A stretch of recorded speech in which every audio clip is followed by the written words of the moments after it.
Handa na ba ang inyong mga puso para sa isang kwentong susubok sa inyong pananaw tungkol sa katapangan at pag-ibig? May mga pagkakataong ang buhay ay inilalagay tayo sa isang sangandaan. Paano kung sa isang iglap, ang tahimik mong mundo ay biglang yayanigin ng isang katotohanang hindi mo kayang talikuran? Anong pipiliin mo? Ang manahimik para sa sariling kaligtasan o ang isugal ang lahat para sa tama? Samahan ninyo akong tuklasin ang kwento ni Tala sa isang paglalakbay na magpapatunay na ang pinakadakilang kabayanihan ay isinisilang sa puso ng pinakakaraniwang tao. Siguraduhin ninyong magmumukha itong aksidente. Walang dapat magkamali. Ang boses na yon, malamig at walang anumang emosyon, ay tila isang matalim na yelo na tumusok sa pandinig ni Tala. Nanlamig ang buo niyang katawan. Ang hawak niyang mop ay tila biglang bumigat at ang mga daliri niya ay nagsimulang mamanhid sa pagkakahawak dito. Nakatago siya sa likod ng makapal at pilus na kurtina ng pasilyo sa pinakadulong bahagi ng ikalawang palapag ng Hacienda Esmeralda. Ang tanging nagbibigay sa kanya ng katatagan ay ang malamig na pader na sinasandalan niya. Hindi siya makahinga, hindi siya makagalaw. Ang tanging gumagana sa kanya ay ang kanyang pandinig. Napilit sinasagap ang bawat salitang binibitawan mula sa kabilang silid, ang aklatan ng mga Monteverde. Huwag kang mag-alala, Dalisay. Nakausap ko na ang driver. Sagot ng isang pamilyar na boses ng babae, si Bituin iyon, ang mas matandang yaya ng batang sisinag. Isang maliit na problema lang sa preno sa tamang oras at lugar. Tapos ang lahat. At paano ang bata? Tanong ng mga isa pang boses. Mas bata at may halong pananabik. Si Marikit. Paano natin sisiguraduhin na siya lang ang maaapektuhan? Isang mahinang tawa ang narinig ni Tala mula kay Dalisay. Isang tawang nagpatindig sa lahat ng balahibo sa kanyang katawan. Allergy. Malala ang allergy ng pamangkin ko sa mani, hindi ba? Isang maliit na kontaminasyon lang sa pagkain niya habang nasa picnic. Magkakaroon siya ng anaphylactic shock. Sa gitna ng gubat, malayo sa ospital, walang makakapansin. Ang lahat ay iisipin na isa itong kalunos-lunos na aksidente. Pumikit ng mariin si Tala. Aksidente. Isang salitang napakadaling bitawan para pagtakpan ang isang karumal-dumal na krimen. Ang pinag-uusapan nila ay si Sinag. Ang 5 taong gulang na si Sinag Monteverde, ang nag-iisang anak ng kanyang amo, si Mr. Makisig Monteverde. Ang batang may mga matang kumikinang na parang mga bituin at ngiting kayang magpaliwanag sa pinakamadilim na silid. Plinaplano nilang patayin ang isang inosenteng bata, ang sarili nilang kadugo. Isang patak ng pawis ang tumulo mula sa noo ni Tala. Dumaan sa kanyang sentido hanggang sa kanyang panga. Ang puso niya'y dumadagundong sa kanyang dibdib. Napakalakas. Naakala niya'y maririnig na ng mga tao sa kabilang silid. Gusto niyang tumakbo, sumigaw. Ngunit ang kanyang mga paa ay tila napako sa kinatatayuan. Ang takot ay parang isang kamay na humahawak sa kanyang lalamunan. Pinipigilan siyang huminga. Naalala niya ang tawag kaninang umaga mula sa ospital. Ang boses ng nurse sa kabilang linya, kalmado pero may bigat. Miss Reyes, kailangan na po nating ma-schedule ang operasyon ng nanay ninyo sa lalong madaling panahon. Lumalala na po ang kondisyon ng puso niya. Magkano po lahat? Nanginginig na tanong niya, kahit alam na niya ang sagot. Ang down payment pa lang po para ma-reserve ang operating room at ang mga doktor ay ₱250,000. Hindi pa po kasama doon ang gamot at post-op care. ₱250,000. Para kay Tala, ang halagang yon ay kasing layo ng buwan. Ang sahod niya bilang isang simpleng tagalinis sa mansyon ay sapat lang para sa kanilang pang-araw-araw na pagkain at sa mga gamot na pampakalma sa sakit ng kanyang ina. Ang trabahong ito ang nag-iisang tali na kumakapit sa kanila para hindi tuluyang malunod sa kahirapan. Ang trabahong ito ang kanyang tanging pag-asa. At ngayon, ang pag-asang iyon ay nanganganib na maputol dahil sa kanyang narinig. Kung magsasalita siya, sino ang maniniwala sa isang hamak na katulong laban kay Dalisay Monteverde, ang kapatid ng makapangyarihang si Makisig? Itatapon lang siya palabas ng mansyon na parang basura. Mawawalan siya ng trabaho. At kapag nawalan siya ng trabaho, paano na ang kanyang ina? Ang pagsasalita ay katumbas ng paghatol ng kamatayan sa nag-iisang pamilyang natitira sa kanya. Ngunit kung mananahimik siya, ang imahe ni Sinag ang biglang sumagi sa kanyang isipan. Ang pagtawa nito kahapon nang habulin siya nito sa hardin, ang maliliit nitong kamay na kumapit sa laylayan ng kanyang uniforme. "Tita Tala, tingnan mo po, bulaklak para sa'yo," sabi nito. Iniaabot ang isang pinitas na gumamela. Paano niya hahayaang mapahamak ang batang iyon? Dahan-dahan, halos hindi humihinga, umatras si Tala mula sa likod ng kurtina. Bawat hakbang niya palayo ay puno ng pag-iingat. Ang malawak na pasilyo ng Hacienda Esmeralda na kanina lang ay nililinis niya ng may kasipagan, ngayon ay tila isang walang katapusang daan patungo sa impyerno. Ang mga mamahaling painting sa dingding ay tila may mga matang nakatingin sa kanya nang huhusga. Ang kinang ng marmol na sahig ay sumasalamin sa kanyang natatakot na mukha. Ang bawat sulok ay tila may aninong nagbabanta.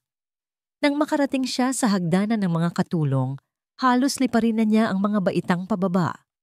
Dumiretso siya sa maliit na silid kung saan niya inilalagay ang kanyang mga gamit. Nanginginig ang mga kamay niyang kinuha ang kanyang bag. Kailangan niyang umalis. Kailangan niyang makalayo.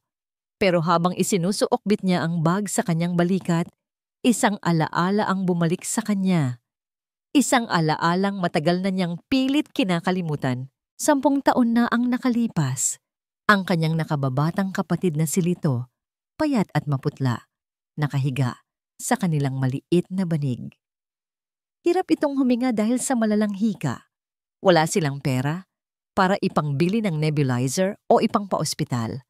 Ang tanging nagawa niya ay yakapin ito, umiyak, at panoorin itong unti-unting nawalan ng hininga sa kanyang mga bisig.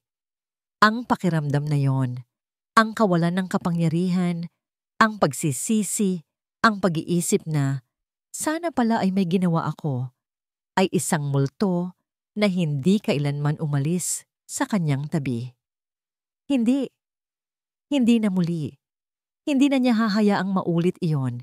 Hindi na siya muling tatayo lang sa isang tabi, habang ang isang inosenteng buhay ay kinukuha dahil sa kasakiman at kawalan ng pera. Huminto si Tala sa paglalakad. Tumingin siya sa kanyang lumang cellphone, ang wallpaper. Isang nakangiting larawan ng kanyang ina. Ang babaeng isasakripisyo niya ang lahat para mabuhay. Ngunit sa tabi ng larawan ng kanyang ina, ang nakikita niya ngayon ay ang mga mata ni Sinag. Huminga siya ng malalim.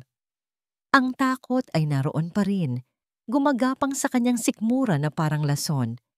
Ngunit sa ilalim ng takot na yon, isang bago at kakaibang damdamin ang nagsimulang umusbong. Isang determinasyon, isang desisyon na hindi niya alam na kaya niyang gawin. Hindi niya kayang banggain si Dalisay Monteverde. Wala siyang pera, wala siyang kapangyarihan, ngunit mayroon siyang kayang gawin. Alam niya kung kailan at saan gaganapin ang piknik. Alam niya ang kanilang plano. Kung hindi niya kayang pigilan ang mga buwitre, marahil ay kaya niyang ilayo ang tupa bago pa ito malapa. Nakatayo sa dilim ng pasilyo ng mga katulong, muling tumulo ang luha sa mga mata ni Tala. Ngunit sa pagkakataong ito, hindi na ito luha ng takot. Ito ay luha ng isang pusong nagpasyang lumaban. Kahit pa ang kapalit nito ay ang kanyang sariling buhay at ang pangarap niyang mailigtas ang kanyang ina. Isang desperadong plano ang nabubuo na sa kanyang isipan. Isang planong magbabago sa takbo ng kanyang buhay magpakailanman. Ang sikat ng araw sa umagang yon ay tila isang mapanlinlang na ngiti. Nagniningning ito sa mga hardin ng Hacienda Esmeralda, pinapakintab ang bawat dahon at ginagawang diamante ang mga hamog. Isang perpektong araw para sa isang piknik, isang perpektong araw para sa isang krimen. Hindi natulog si Tala ng buong magdamag.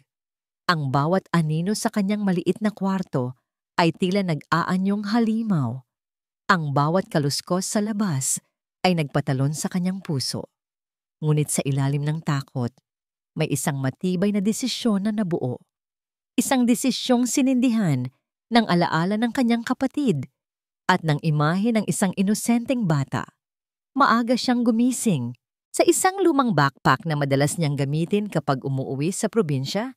Maingat niyang inilagay ang iilang piraso ng damit, isang botelya ng tubig, at ang lahat ng naipon niyang pera. Isang maliit na sobre na mayroong ilang libong piso. Halos wala itong halaga kumpara sa kalahating milyong kailangan ng kanyang ina. Ngunit ito na ang lahat sa kanya. Nanginginig niyang isinara ang zipper ng bag. Ang tunog nito'y tila isang putok ng baril sa katahimikan ng umaga. Hindi ito pagnanakaw. Bulong niya sa sarili. Paulit-ulit na parang isang dasal. Ito ay pagliligtas. Itinago niya ang bag sa likod ng malalaking paso sa hardin, malapit sa tarangkahan ng mga katulong. Pagkatapos ay pumasok siya sa mansyon at ginawa ang kanyang mga karaniwang gawain na may bigat sa bawat kilos. Ang bawat pagpunas niya sa muebles, bawat pagwawalis sa sahig ay isang paalam. Nang mag-aalas 9, nagsimula ng maging abala ang lahat. Narinig ni Tala ang masayang boses ni Sinag mula sa itaas. Yaya Bituin, Yaya Marikit, handa na po ba ang picnic basket ko? Piniganyon ang puso ni Tala. Panahon na. Dala ang isang basahan. Nagkunwari siyang naglilinis malapit sa malaking hagdanan, doon sa lugar kung saan niya tiyak na makikita ang bata. Maya-maya pa, bumaba na nga si Sinag. Suot ang isang cute na polo shirt at shorts, bit-bit ang isang maliit na laruang kotse. Sa likod niya ay ang dalawang yaya, sina Bituin at Marikit, na may dalang malaking basket. Sinag, anak, mag-ingat kayo ha? Sabi ng boses ni Dalisay mula sa itaas. Nakatayo ito sa balkonahe ng ikalawang palapag, nakangiti. Isang ngiti na ngayon para kay Tala ay kasing sama ng isang demonyo. Enjoy the picnic. Huminga ng malalim si Tala at itinuon ang kanyang isip sa iisang bagay, ang mukha ng kanyang kapatid na si Lito. Ito na ang pagkakataon niya. Habang naglalakad ang mga ito papunta sa pinto, sinadya niyang ibagsak ang hawak niyang timba. Klang! Ang tunog ay umalingaw-ngaw sa buong entrada. Napalingon silang lahat. Ginamit ni Tala ang pagkakataong yon. Ay, pasensya na po, sabi niya. Habang dalidaling pinupunasan ang natapong tubig, tumingin siya diretso kay Sinag na may pinilit na ngiti. Sinag, bago ka umalis, may sorpresa ako sa'yo. Kumislap ang mga mata ng bata. Ano po iyon, Tita Tala?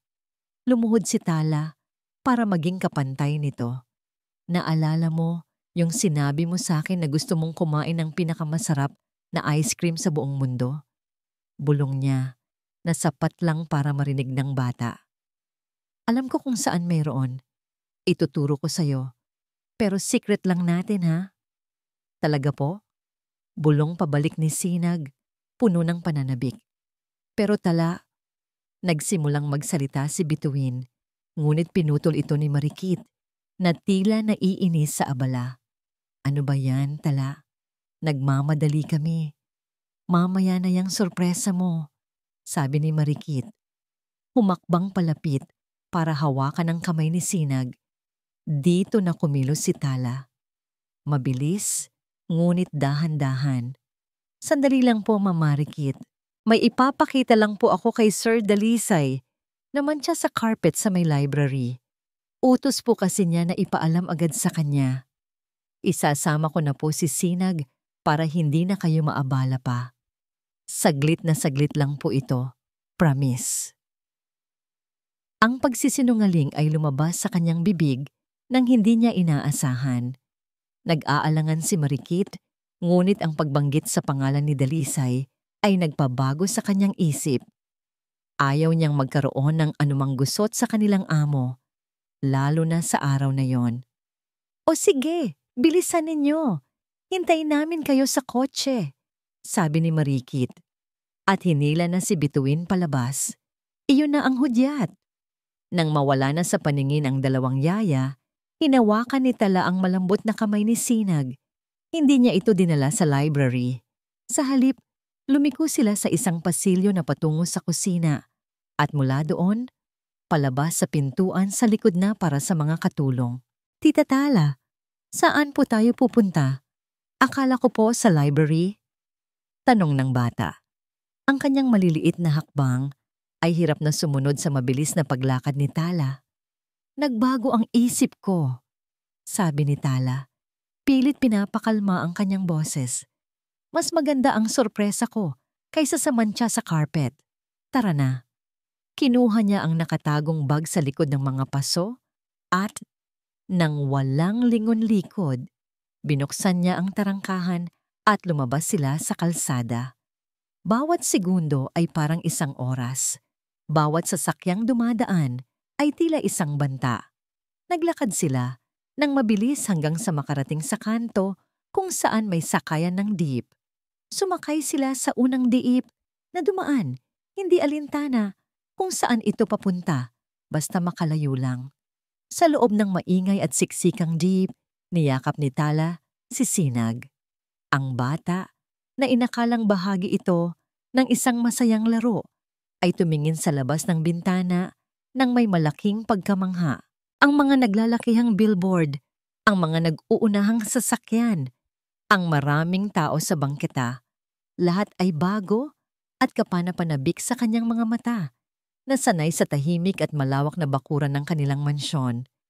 Tita Tala, doon po ba sa pupuntahan natin yung masarap na ice cream? Tanong ni Sinag. Ang boses ay puno ng pag-asa. Isang matalim na kirot ang naramdaman ni Tala sa kanyang dibdib. Ngumiti siya, isang ngiting hindi umabot sa kanyang mga mata. Oo, Sinag, doon nga, pero medyo malayo-layo pa. Kailangan muna nating sumakay sa isang malaking bus. Bumaba sila sa isang abalang terminal ng bus. Ang ingay, amoy ng usok, at sigawan ng mga konduktor ay halos bumingi kay Tala. Hinigpitan niya ang hawak sa kamay ni Sinag, takot na mawala ito sa dami ng tao. Ito ang mundo niya. Magulo, masikip, at puno ng pakikibaka. Isang mundong napakalayo sa kinagisnan ni Sinag. Habang nakapila para sa tiket, naalala ni Tala ang isang bagay na ginawa niya bago sila umalis. Ang maliit at nakatuping papel na maingat niyang ipinasok sa ilalim ng unan ni Sinag kaninang madaling araw habang ang lahat ay natutulog pa. Isang mensahe para sa ama ng bata. Simple lang ang nakasulat gamit ang nanginginig niyang kamay. Ang panganib ay mas malapit kaysa sa inaakala ninyo. Walang pirma, walang paliwanag. Umaasa siyang sapat na yon para magtanim ng pagdududa, para buksan ang mga mata ni Mr. Makisig. Nang sa wakas ay makasakay na sila sa isang bus na paprobinsya, humanap si Tala ng upuan sa may bintana, sa pinakalikod. Doon, pakiramdam niya, ay hindi sila gaanong mapapansin. Habang dahan-dahang umaandar ang bus palayo sa magulong syudad, unti-unting gumaan ang bigat sa dibdib ni Tala.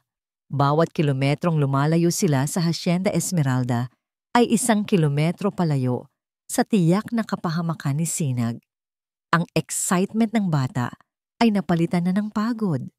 Ang ulo nito ay dahan-dahang bumagsak sa balikat ni Tala. Maya-maya pa, ang mahimbing na paghinga na lang ni Sinag ang naririnig niya. Nakatingin sa natutulog na anghel sa kanyang tabi, hindi napigilan ni Tala ang pagpatak ng kanyang luha. Ano itong ginawa niya? Isa na siyang kidnapper sa mata ng batas. Isa siyang taksil sa mata ng kanyang amo. At higit sa lahat, isinuko na niya ang tanging pag-asang mapagamot ang kanyang ina. Ang bigat ng katotohanan ay dumagan sa kanya. Ngunit habang pinagmamasdan niya ang payapang mukha ni Sinag, ang tiwalang ipinagkakaloob nito sa kanya kahit sa pagtulog, alam ni Tala na kung bibigyan man siya ng pagkakataong bumalik, gagawin niya pa rin ang lahat ng ito. Niyakap niya ang bata ng mas mahigpit at ipinikit ang kanyang mga mata. Nagdarasal na sana'y may awa ang langit para sa kanila. Hapon na nang dumating si Makisig Monteverde sa mansyon. Galing siya sa isang mahalagang meeting na hindi niya maaring palampasin. Inaasahan niyang daratnan ang masayang kwento ni Sinag tungkol sa piknik nito. Ngunit sa halip, isang nakabibinging katahimikan ang sumalubong sa kanya. "Sir!" Salubong sa kanya ng isa sa mga gwardiya, ang mukha'y puno ng pag-aalala. "Kanina pa po namin hinahanap si Sir Sinag." Kumunot ang noo ni Makisig. "Anong ibig mong sabihin? Hindi ba't kasama niya sina Bituin at Marikit?" Sakto namang papalapit si Dalisay, kasama ang dalawang yaya na kapwa namumutla. "Kuya," sabi ni Dalisay, "ang boses ay nagpapakita ng matinding pag-aalala. Hindi namin mahanap si Sinag. Ang sabi ni Marikit, dinala raw saglit ng katulong na si Tala sa library, pero hindi na sila bumalik." Isang malamig na kaba ang gumapang sa puso ni Makisig. "Si Tala, nasaan siya?" "Hindi na rin po namin siya makita, kuya. Naglaho na lang silang dalawa." Hindi na nagsalita pa si Makisig. Ang kanyang isip ay tumakbo ng mabilis. Tinalikuran niya sila at halos liparin ang hagdan paakyat sa kwarto ng kanyang anak. Ang puso niya ay kumakarera. Kidnapping. Iyon ang unang salitang pumasok sa kanyang isipan. Binuksan niya ang pinto ng kwarto ni Sinag. Maayos ang lahat. Ang mga laruan ay nasa tamang lugar. Ngunit ang kama ay tila nagulo. May isang bagay na kakaiba. Isang maliit at nakatuping papel sa ibabaw ng unan. Kinuha niya ito. Binuksan. Nanginginig ang kanyang mga kamay habang binabasa ang ilang salitang nakasulat dito. "Ang panganib ay mas malapit kaysa sa inaakala ninyo. Walang pangalan. Isang banta. Isang laro." Ang pag-aalala sa kanyang dibdib ay biglang nag-apoy at naging purong galit. Isang galit na hindi niya naramdaman sa loob ng mahabang panahon. Ang babaeng iyon, ang walang utang na loob, nakatulong, kinuha niya ang kanyang anak at ngayon ay nagpapadala ng isang palaisipan. Kinuyuyom niya ang papel sa kanyang palad. Ang kanyang mga mata ay nagdilim, ang kanyang panga ay nagtiim. Isang pangako ang binitawan niya sa katahimikan ng silid. Hahanapin niya ang babaeng iyon at ipapahanap niya rito ang impyerno. Ang katahimikan sa silid ni Sinag ay mas nakabibingi kaysa sa pinakamalakas na sigaw. Ang mumunting damit sa aparador, ang mga laruang nakakalat sa sahig, ang amoy ng baby powder na naiwan sa hangin. Lahat ay tila isang panunuya sa kawalan ng batang nagbibigay buhay sa mga ito. Para kay Makisig Monteverde, ang bawat sulok ng kwartong ito ay isang paalala ng kanyang kabiguan bilang isang ama. Ang papel sa kanyang kamay ay lukot na sa tindi ng pagkuyom niya rito. Ang panganib ay mas malapit kaysa sa inaakala ninyo. Isang kalokohan, isang laro ng isang desperadong babae na kumuha ng hindi sa kanya. Bumaba siya ng hagdan, ang bawat hakbang ay mabigat at puno ng bagsik. Ang kanyang mga tauhan, sa seguridad, ay nakatayo sa sala, mga ulong nakayuko. Sa pagkakita sa kanya, sabay-sabay silang napaayos ng tayo. Sir, simula ng hepe ng seguridad. Hindi niya ito pinatapos. Ibinato niya ang lukot na papel sa mesang gawa sa salamin. Gusto kong hanapin ninyo ang babaeng yan. Ang boses ni Makisig ay hindi pa sigaw, ngunit puno ito ng isang lamig na mas nakakatakot kaysa sa anumang sigaw. Gamitin ninyo ang lahat ng koneksyon natin, ang lahat ng yaman ng pamilyang ito. Gusto kong malaman ang bawat lugar na kanyang pinuntahan, bawat taong kanyang kinausap. Gusto kong hindi siya magkaroon ng kahit isang sulok sa bansang ito na mapagtataguan. Naintindihan niyo? Yes, sir. Sabay-sabay nilang sagot. Anong pang tinatayo-tayo ninyo dyan? Kumilos na kayo. Sigaw niya sa wakas, at ang mga tauhan ay nagmamadaling nagsialisan, tila takot na masunog sa apoy ng kanyang galit. Naiwan siyang nakatayo sa gitna ng malawak na sala. Napasabunot siya sa sariling buhok, isang kilos na nagpapakita ng pagkawalang kontrol na bihirang-bihira niyang maramdaman. Siya si Makisig Monteverde. Kinokontrol niya ang mga boardroom, ang stock market, ang mga kontrata na nagkakahalaga ng bilyon-bilyon. Ngunit sa sandaling ito, hindi niya makontrol ang pinakamahalagang bagay sa kanyang buhay. Kuya, ang boses ni Dalisay ay malumanay, puno ng pag-aalala. Lumapit ito at maingat na ipinatong ang kamay sa kanyang balikat. Kalma ka lang, mahahanap natin si Sinag. Hindi makakalayo ang babaeng yun. Humarap si Makisig sa kanyang kapatid. Ang kanyang mga mata ay nagbabaga. Paano nangyari ito, Dalisay? Sa ilalim ng ating bubong, paanong isang hamak na katulong ang nakakuha sa anak ko ng ganoon kadali? Umiling si Dalisay. Ang kanyang muka ay nagpapakita ng matinding kalungkutan. Hindi ko rin alam, kuya. Nagulat kaming lahat, ngunit may nalaman ako tungkol sa kanya. Dinala ni Dalisay si Makisig sa kanyang opisina. Umupo si Makisig sa kanyang silyang gawa sa mamahaling katad, habang si Dalisay naman ay may kinuha mula sa isang drawer, isang manipis na brown folder. Nagpaimbestiga ako agad tungkol sa kanya, kuya, sabi ni Dalisay habang inilalapag ang folder sa mesa. Hindi ko gustong dagdagan ang alalahanin mo, pero kailangan mong malaman kung sino ang kalaban natin. Binuksan ni Makisig ang folder. Sa loob ay may ilang piraso ng papel na mukhang galing sa isang police blotter at isang malabong litrato ni Tala. Ano to? May mga record pala siya ng estafa, mga maliliit na kaso lang, kaya siguro hindi lumabas sa background check natin. Mga panloloko sa mga palengke, mga pangungutang na hindi binabayaran. Mukhang sanay na siyang manloko ng tao para makakuha ng pera. Tinitigan ni Makisig ang litrato ni Tala, ang babaeng palaging nakayuko na halos hindi makatingin sa kanya ng diretsyo. Ang babaeng mukhang hindi makabasag pinggan, isa palang ahas. At may isa pa, kuya, dagdag ni Dalisay, ang boses ay mas bumaba pa. Nalaman kong may malubhang sakit sa puso ang ina niya. Kailangan nito ng agarang operasyon. Isang operasyong nagkakahalaga ng ₱250,000.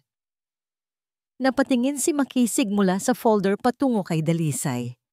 Ang lahat ng piraso ay nagsimulang magkabit-kabit sa kanyang isipan.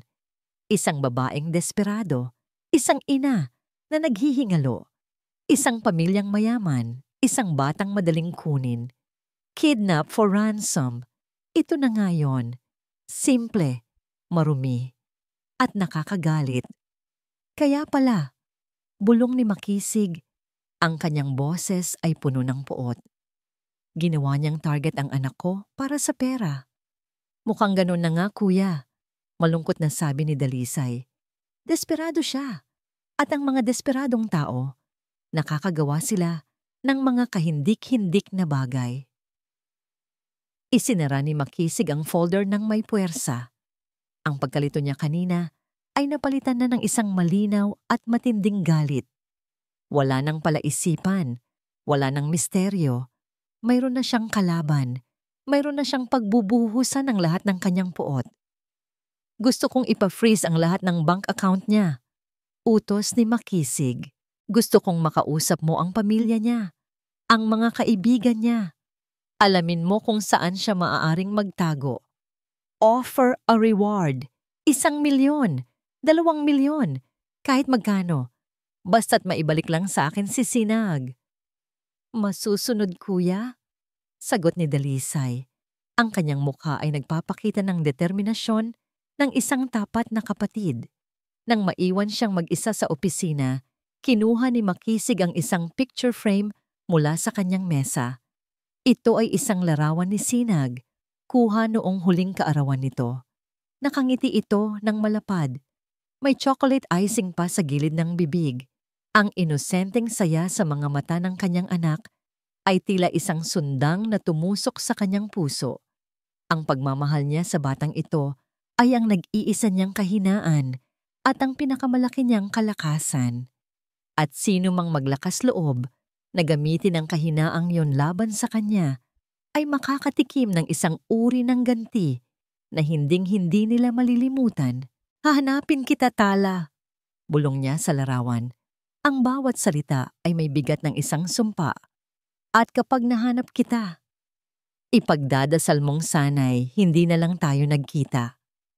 Sa gitna ng kanyang pagmumuni-muni, biglang tumunog ang kanyang cellphone.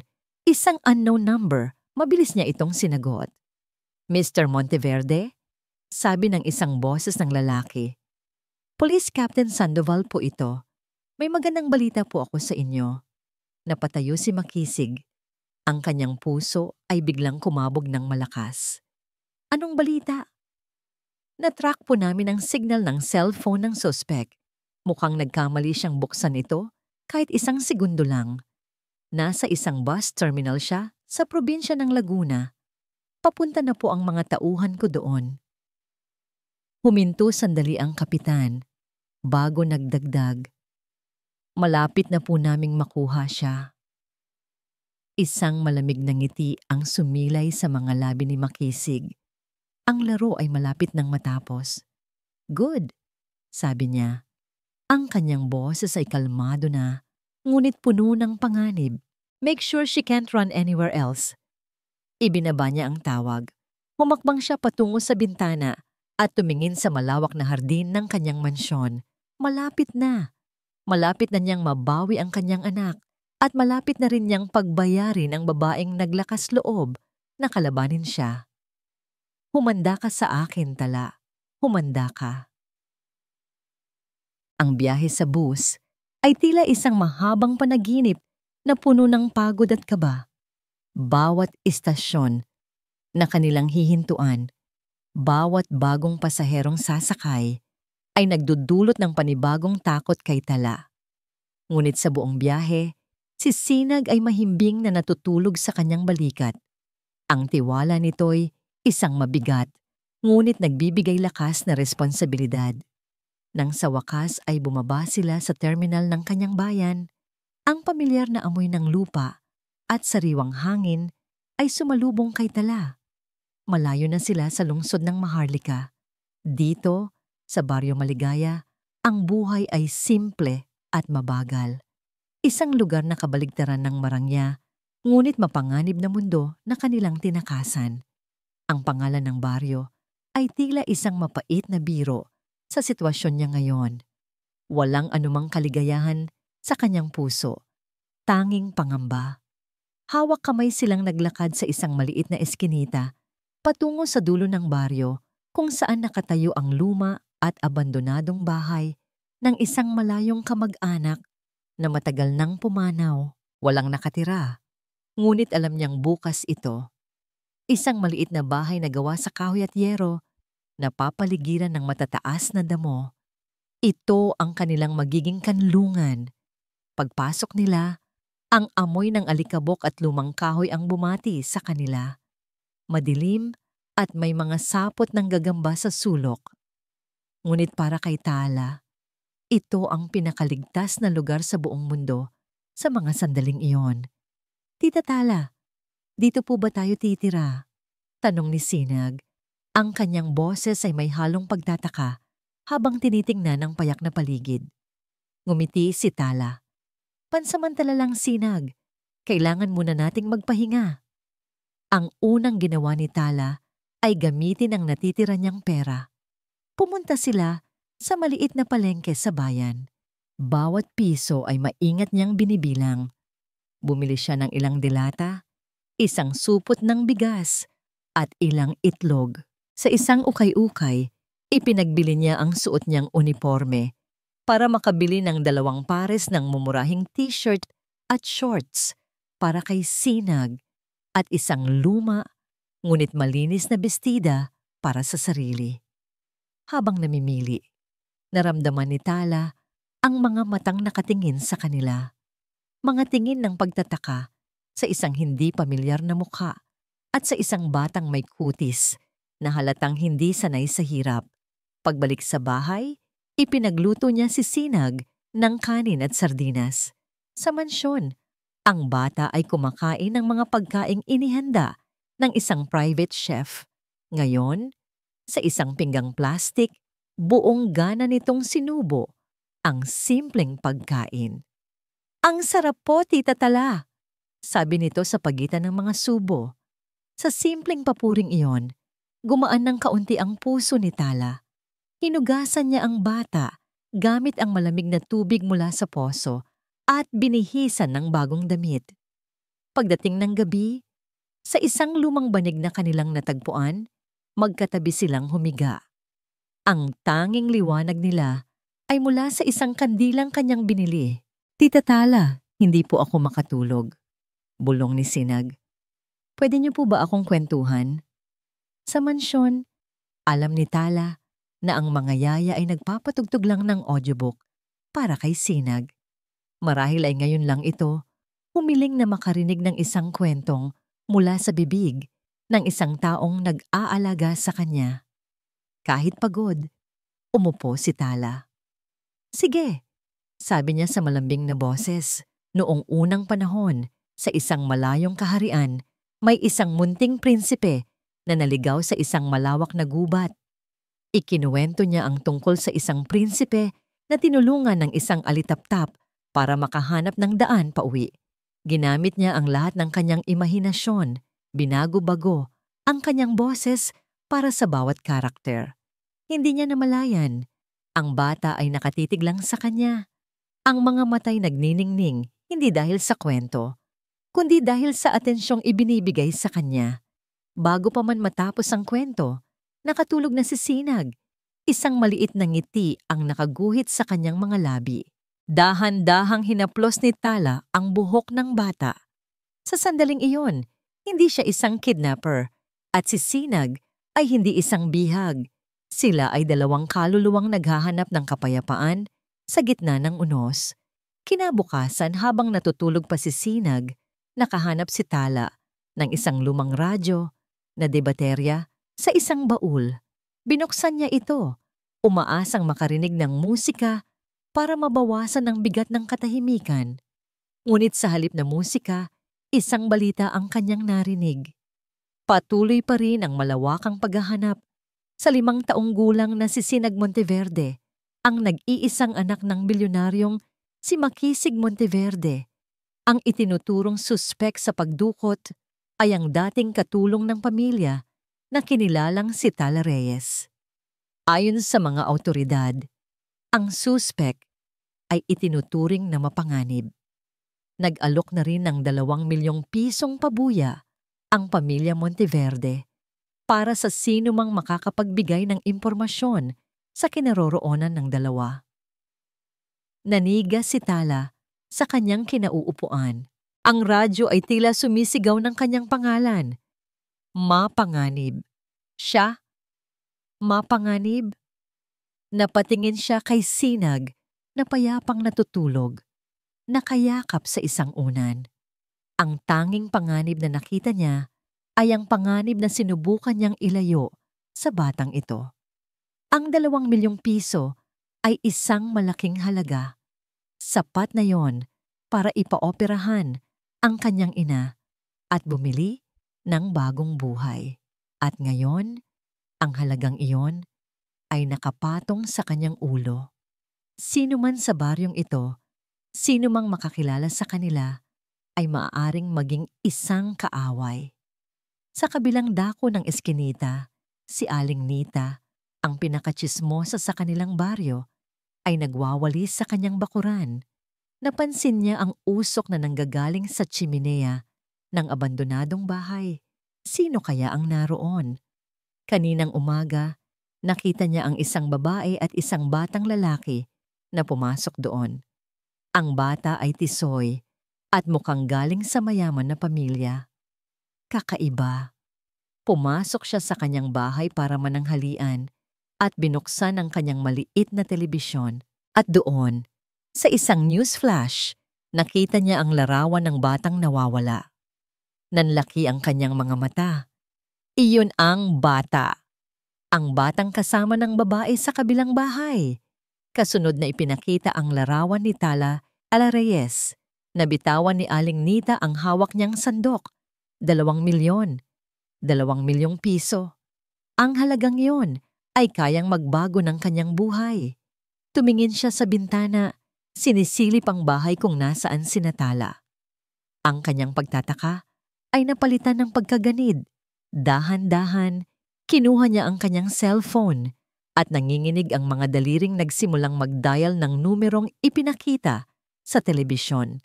Ang galit ay isang pamilyar na kasangkapan para kay Makisig Monteverde. Ito ay isang pader na itinatayo niya sa paligid ng kanyang sarili para itago ang sakit. Ito ay isang sandatang ginagamit niya para makuha ang gusto niya. Sa nagdaang 24 na oras, ang galit na yon ang nagsilbi niyang panggatong. Galit sa isang babaeng taksil, galit sa sarili niyang kapabayaan, galit sa mundong hinayaang mangyari ito. Mula sa kanyang high-tech na command center na ipinatayo niya sa isang silid sa mansyon, pinapanood niya ang lahat. Maraming monitor ang nagpapakita ng mga live feed mula sa mga drone, GPS tracking, at mga ulat mula sa pulisya. Ang operasyon para sagipin si Sinag ay isinasagawa ng may puwersang militar. Pakiramdam niya ay isa siyang general na nagdidirekta ng isang digmaan. "Sir, positibo. Nandito sa address na ibinigay ng informant ang suspect," sabi ng boses ni Captain Sandoval mula sa isang speaker. "Papaligiran na namin ang bahay. Walang putok ng baril hanggat hindi natin sigurado ang kalagayan ng anak ko."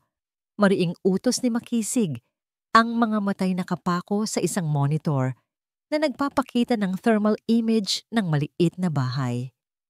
2 heat signature, isang malaki, isang maliit. Sila nga, nakatayo sa likod niya si Dalisay, nag-aalok ng suporta. "Malapit na kuya, malapit nang matapos ang bangungot na ito." Ngunit hindi natapos. Pagkatapos ng ilang minutong puno ng tensyon, ang sumunod na ulat mula kay Captain Sandoval ay isang balde ng malamig na tubig. "Sir, wala na sila dito. Malamig na ang mga tirahan. Mukhang nakaalis sila ilang minuto bago kami dumating. May nakakita sa kanilang sumakay sa isang tricycle papunta sa highway." Napahampas si Makisig sa mesa. "Imposible! Paano niya nalaman? May nagtip sa kanya." "Sino naman ang magtitip sa kanya, kuya?" Mahinahong tanong ni Dalisay. "Isa lang siyang hamak na katulong. Baka sinuwerte lang." "Walang lugar para sa swerte sa ganitong sitwasyon, Dalisay." Nang matapos ang operasyon sa isang kabiguan, naiwan si Makisig na mag-isa sa malamig na command center. Ang galit niya ay nagsimulang mapalitan ng isang hindi pamilyar na damdamin. Pagkalito. Paanong ang isang simpleng kidnapper na desperado para sa pera ay nakakakilos na parang isang bihasang espiya? Mayroong mali. May isang piraso sa puzzle na hindi umaangkop. Sa halip na umasa na lang sa pulisya, nagpasya siyang gawin ang isang bagay na dapat ay ginawa na niya sa simula pa lang. Siya mismo ang nag-imbestiga. Pinuntahan niya ang security room ng mansyon at inilak ang pinto. "I-rewind mo sa eksaktong oras ng pag-alis nila kahapon," utos niya sa security operator. Pinanood niya ang bawat anggulo, ang pagdating niya, ang pagkataranta ng mga gwardiya, ang pag-uusap nila sa sala. At doon, nakita niya ito. Habang ang lahat ay nagkakagulo, habang si Marikit at Bituin ay umiiyak na, parang mga artista, habang siya mismo ay nagwawala sa galit. Si Dalisay, ang kanyang kapatid. Nakatayo ito sa isang tabi, ang mukha ay nagpapakita ng perpektong maskara ng pag-aalala. Ngunit ang kanyang mga mata ay kalmado. Masyadong kalmado. Walang bakas ng gulat o takot na inaasahan sa isang tiyuhin na nawawalan ng pamangkin.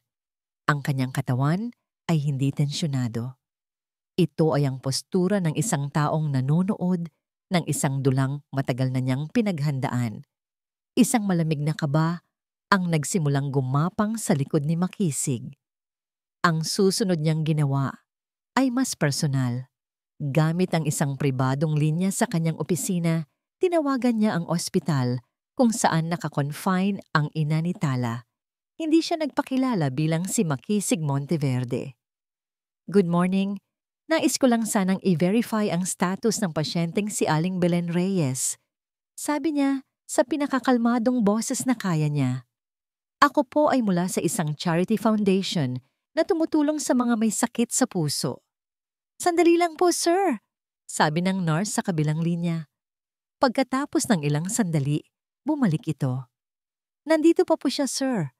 Stable naman po ang kondisyon, pero kailangan na po talaga ng operasyon. May nakaschedule na ba? Tanong ni Makisig. Ang puso'y nagsimulang bumilis. Wala pa po, sir. Kailangan po kasi ng malaking down payment. Wala pa pong nagtatanong o nag-aalok na magbabayad para sa kanya. Ang anak niya pong si Tala ang laging tumatawag para kumustahin siya, pero wala po siyang nababanggit tungkol sa pera. Ibinaba ni Makisig ang telepono. Ang mga salita ng nurse ay umalingaw-ngaw sa kanyang isipan. Wala pa pong nagtatanong o nag-aalok na magbabayad. Isang kasinungalingan. Ang buong motibo na ipininta ni Dalisay, ang kidnap for ransom para sa operasyon, ay isang malaking kasinungalingan. Bigla niyang naalala ang piraso ng papel. Kinuha niya ito mula sa kanyang wallet. Ang lukot na papel ay tila nangungusap na sa kanya ngayon. Ang panganib ay mas malapit kaysa sa inaakala ninyo. Hindi ito isang banta mula sa isang kidnapper. Ito ay isang babala. Ang mundo ni Makisig ay nagsimulang umikot. Kung nagsinungaling si Dalisay tungkol sa motibo, ano pa ang kanyang mga kasinungalingan? Ang mga record ng estafa? Ang buong kwento? At bakit? Bakit niya ito gagawin? Ang kanyang isip ay bumalik sa dalawang yaya. Sila ang huling kasama ni Sinag. Sila ang direktang sangkot. At sila ay mga tauhan na personal na inirekomenda ni Dalisay. Hindi na siya nag-aksaya ng panahon. Tinawagan niya ang kanyang personal financial analyst, isang taong mas pinagkakatiwalaan niya kaysa sa kanyang sariling anino. Gusto kong busisiin mo ang lahat ng financial records ng dalawang babaeng ito. Utos niya. Ang boses ay mahina, ngunit matigas. Bituin Cruz at Marikit Santos. Gusto kong malaman ang bawat sentimong pumasok sa kanilang mga account sa nakalipas na 3 buwan. Gawin mo ito ng tahimik. Walang dapat makaalam, kahit si Dalisay. Ang paghihintay sa resulta ay isang torture. Bawat minuto ay tila isang oras. Nagkulong siya sa kanyang opisina. Nagkukunwaring abala sa trabaho, ngunit ang kanyang isip ay nasa ibang lugar. Ang imahe ng kalmadong mukha ni Dalisay ay paulit-ulit na bumabalik sa kanya. Pagkalipas ng 2 oras, isang email ang pumasok sa kanyang pribadong account. Ang subject, confidential. Binuksan niya ang naka-attach na file. Isang spreadsheet na naglalaman ng mga bank transaction. Ang account ni Bituin ay malinis. Ngunit nang dumating siya sa pangalan ni Marikit Santos, huminto ang kanyang paghinga. May isang malaking deposito, isang cash transfer na nagkakahalaga ng ₱250,000. Ginawa 3 araw bago dukutin si Sinag, ngunit hindi iyon ang nakapagpatigil sa pagtibok ng kanyang puso. Ito ay ang pangalan ng pinanggalingang account, Prime Horizon Ventures. Nanlamig ang buong katawan ni Makisig. Ang Prime Horizon Ventures ay isang shell company, isang kumpanyang alam na alam niya. Isang kumpanyang madalas gamitin ng kanyang kapatid na si Dalisay para sa mga discreet na proyekto nito. Isang kumpanyang ginamit nito para pagtakpan ang mga personal na transaksyon na ayaw nitong malaman niya. Ang katotohanan ay sumampal sa kanya ng buong lakas, ang pera, ang mga kasinungalingan, ang babala. Lahat ay nag-ugnay-ugnay sa isang nakakakilabot na larawan. Ang panganib ay hindi lang malapit. Ito ay natutulog sa kabilang silid. Ito ay kapatid niya. Ang screen ng laptop ay parang isang malamig na lapida kung saan nakasulat ang pangalan ng trader. Prime Horizon Ventures, Dalisay. Hindi na galit ang nararamdaman ni Makisig. Ang apoy sa kanyang dibdib ay namatay at ang naiwan ay isang nagyayelong kawalan. Ang pagtataksil mula sa isang estranghero ay isang sugat. Ngunit ang pagtataksil mula sa sarili mong kapatid, sa sarili mong dugo, ay isang kamandag na gumagapang sa bawat ugat. Pinapatay ang lahat ng tinatawag mong tiwala. Tumayo siya at lumabas ng kanyang opisina. Nakita niya si Dalisay sa sala. Kausap ang isa sa mga security personnel. Ang mukha nito'y puno pa rin ng perpektong maskara ng pag-aalala. "Ano mang balita, kuya?" Tanong nito nang makita siya. Tumingin si Makisig sa mata ng kanyang kapatid. Hinanap niya ang kahit katiting na bakas ng pagsisisi, ng pagkakasala. Wala. Ang nakita lang niya ay isang malalim at madilim na balon ng kasinungalingan. Wala pa. Simpleng sagot niya. Ang kanyang boses ay walang emosyon. "Babalik na muna ako sa opisina. Kailangan kong tapusin ang ilang trabaho." Ang bawat salita ay isang kasinungalingan at nagbigay ito ng mapait na lasa sa kanyang dila. Ngunit kailangan niya itong gawin. Kailangan niyang magkunwari. Ang isang ahas ay hindi hinuhuli ng may ingay. Pagbalik sa opisina, hindi trabaho ang kanyang inatupag. Tinawagan niya muli ang kanyang pinagkakatiwalaang financial analyst. Ngunit sa pagkakataong ito, isa ng private investigator ang kanyang hinahanap. "Kailangan ko ng pinakamahusay mo," sabi ni Makisig sa telepono. "Gusto kong sundan mo ang isang babae. Marikit Santos, isa sa mga yaya ng anak ko. Gusto kong malaman ang bawat hininga niya, bawat hakbang, at gusto kong magawa ito kahapon pa." Ang paghihintay ay isang uri ng impyerno. Bawat oras na lumilipas ay isang karayom na tumutusok sa kanyang pasensya. Pinilit niyang maging normal. Kumain siya ng hapunan kasama si Dalisay. Nakinig sa mga walang saysay nitong salita tungkol sa negosyo habang sa isip niya ay paulit-ulit niyang tinatanong ang sarili. Bakit? Kinabukasan, dumating ang sagot. Isang email na may subject na mas nakakatakot kaysa sa dati. Urgent and sensitive. Sa loob ng email ay may ilang mga litrato. Ang una ay nagpapakita kay Marikit na pasakay sa isang taxi. Ang sumunod, si Marikit na pumapasok sa isang kondominium sa isang lugar na hindi pamilyar kay Makisig.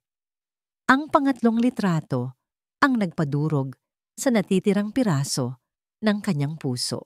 Nakatayo si Marikit sa balkonahe ng condo unit at sa tabi niya, nakayakap mula sa likod ay si Dalisay. Ngunit hindi pa yon ang pinakamasaklap. Huminga ng malalim si Makisig at nag-scroll pababa. Ang huling litrato, isang close-up shot ni Marikit, nakatagilid ito. Ang suot nitong bestida ay manipis at sa ilalim ng tela, malinaw na umuumbok ang kanyang tiyan. Ang isang kamay nito ay nakahawak doon, isang kilos na pamilyar sa lahat ng nagdadalang tao. Nabitawan ni Makisig ang kanyang mouse. Ang hangin ay tila ninakaw mula sa kanyang mga baga. Buntis, buntis si Marikit. At ang anak na dinadala niya ay anak ni Dalisay. Biglang nagliwanag ang lahat sa isang nakakasilaw at masakit na paraan. Ang lahat ng piraso ng puzzle ay bumagsak sa tamang lugar at ang nabuong larawan ay mas karumal-dumal kaysa sa kanyang pinakamasamang bangungot. Ang kanyang isip ay bumalik sa mga nakaraang taon. Ang mga pagkakataong si Dalisay ay nagpapakita ng labis na pagmamahal kay Sinag. Ang pagbili nito ng pinakamahal na mga laruan, ang pagbuhat nito sa bata sa kanyang mga balikat. Noon, para kay Makisig, iyon ay mga kilos ng isang mapagmahal na tiyuhin. Ngayon, nakikita na niya ang katotohanan. Iyon ay mga kilos ng isang aktor, mga kilos ng isang lobong nag-aantay ng tamang pagkakataon, isang pag-aaral sa kanyang biktima. Hindi ito pagnanakaw ng pera. Ito ay paglilinis ng lahi. Gusto ni Dalisay na mawala si Sinag.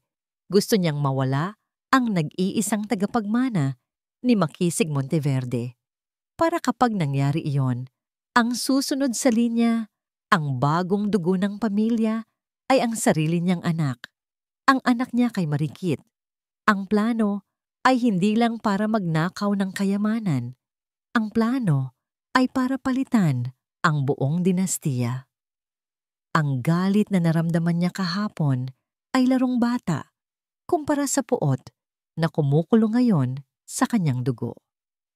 Ngunit sa ilalim ng puot na yon, isang bagong damdamin ang lumitaw. Mas malakas at mas nakakatakot. Purong takot. Takot para sa kanyang anak dahil ngayon naunawaan na niya. Si Tala Reyes ay hindi isang kidnapper, hindi siya isang kontrabida. Sa buong kwentong ito, siya pala ang nag-iisang bayani.